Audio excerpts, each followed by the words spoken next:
Hi, we're here to interview Jill from Shadows on the Sea. Jill, how did you feel about going to your grandmother's house in Maine? Your father was on tour with his band, and your mother was traveling overseas while we were at war.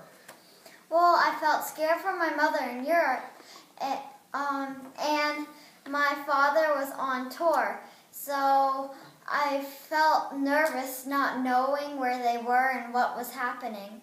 But I never got to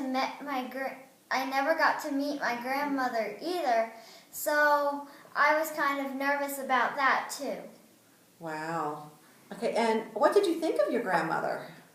Well, I was not happy at first, but then I realized that she was smart, polite, and giving, and she cares a lot about me. And she's a lot of sophisticated and beautiful because she's very pretty and has a wonderful wardrobe. Wow, that sounds nice. If you could trade places with someone, who would that be? It would probably be my grandmother because she's always laid back and relaxed and she doesn't get too excited when bad things happen. And when me and Wendy weren't really getting along, she took it really well and she helped me get through it. Wow, that sounds really nice. How did you meet Quarry, and do you consider him a good friend? Well, when he welcomed me to his town, it looked like it was really hard for him, but then we started hanging out together and listening to music, and then I was very surprised that he invited me to the clam bake. What do you do at a clam bake? Well, we bake lots of clams, and we walk along the shore at the beach. Oh, that sounds like fun. What else about Quarry?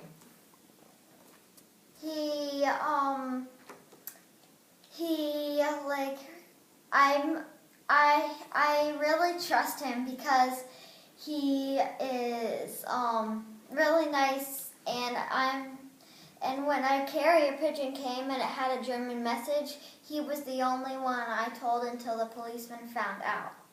Okay, and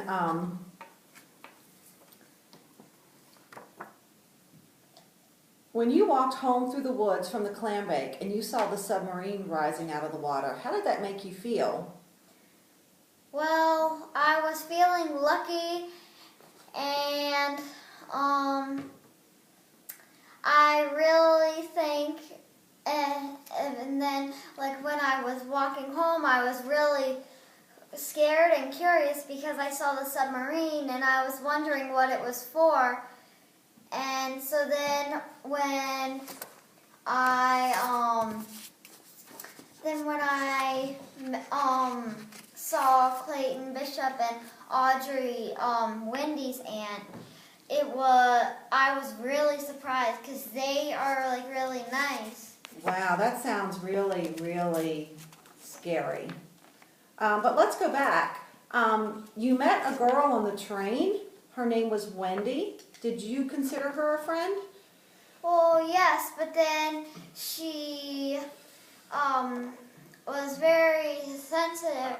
So when we tried to get into this club called the Crystals, I was getting more attention because my dad was a pop star and she didn't really have anything special. What are the Crystals? Well, it's this community club that helps improve the community. Oh, that sounds like fun. And we really got along well.